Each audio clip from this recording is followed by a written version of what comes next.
बुरी तरीके से अपने आप को बंधन में पाती हूँ। हम चले जाएंगे, हमारे बाद भी बच्चे रह जाएंगे, तो हम ऐसी बंजर तपती हुई खतरनाक दुनिया छोड़कर जा रहे हैं कि वो बहुत सारी निम्न स्तर की चीजें जो उसे प्रिय हैं उनकी आहुति देकर उसको वो देना जो उच्च स्तरीय है। माँ चाहे तो मुक्ति दे दे बच्चे को, और माँ चाहे तो बच्चे को मृत्यु से बदतर जीवन दे दे। अच्छी माँ होने के लिए आपको बहुत अच्छा मनुष्य होना पड़ेगा।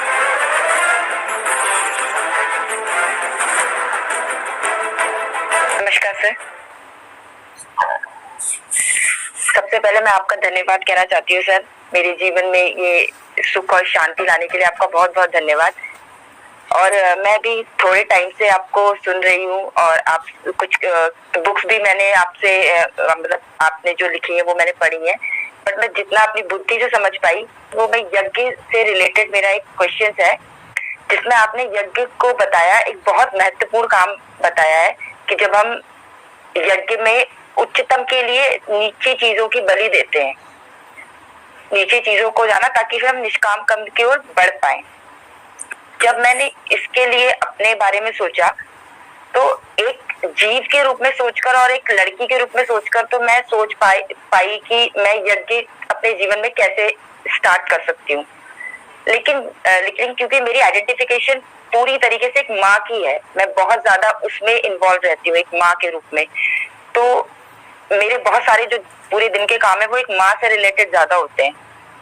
तो मेरे लिए वो उस यज्ञ में उस माँ मतलब एक माँ के रूप में एक यज्ञ क्या भूमिका, क्योंकि मैं उसमें एक मोह के साथ बहुत बुरी तरीके से अपने आप को मतलब बंधन में पाती हूँ, और अगर मैं उससे अलग होने की सोचती हूँ तो मुझे ऐसा लगता है कि फिर मैं एक माँ के कर्म से, क्योंकि वो तो मेरा कर्म है ना, उससे मैं हट रही हूँ। तो एक माँ के जीवन में यज्ञ कैसे मतलब प्रभावी होगा कि मैं इससे निकल पाऊँ? माँ का कर्म क्या है?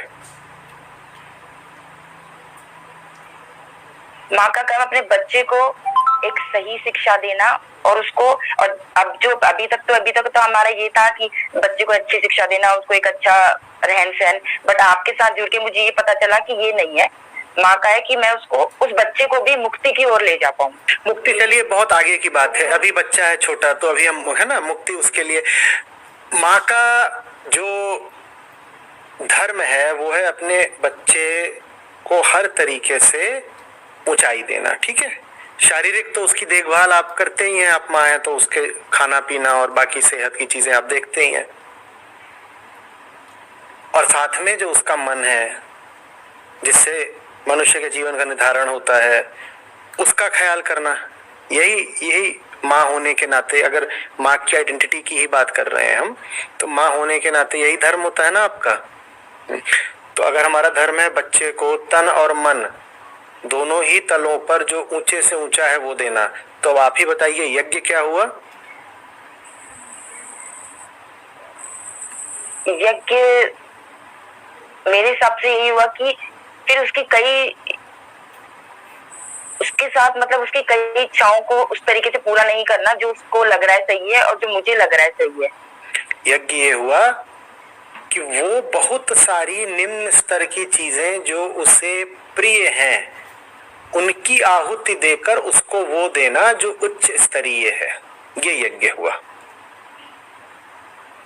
माँ और बच्चे के रिश्ते में क्योंकि भावना बहुत प्रधान होती है, गाढ़ी होती है, तो माँ अक्सर बच्चे को वो चीजें भी दे देती है जो बच्चे के लिए हितकर है नहीं, पर बच्चा उसके लिए मांग रहा है, और हम कहते हैं बच्चा है तो उसकी वृत्ति है, मांग है, माँ उसको पूरा कर देती है। यज्ञ का मतलब हुआ कि चूंकि इससे मुझे प्रेम है तो इसको वही दूंगी जो सचमुच इसके लिए अच्छा और ऊंचा है, ये यज्ञ हुआ। इसके लिए आवश्यक क्या होगा? इसके लिए आवश्यक ये होगी सबसे पहले आपको पता हो कि ऊंचा क्या है उसके लिए, और ये भी पता हो कि छोटी चीज क्या है, नीची चीज क्या है। अगर हमें ये पता ही नहीं है तो यज्ञ कैसे होगा? तो सर्वप्रथम हमको ये जानना पड़ेगा कि छोटा बच्चा है, उसको मैं क्या दूं जिससे उसकी जिंदगी सचमुच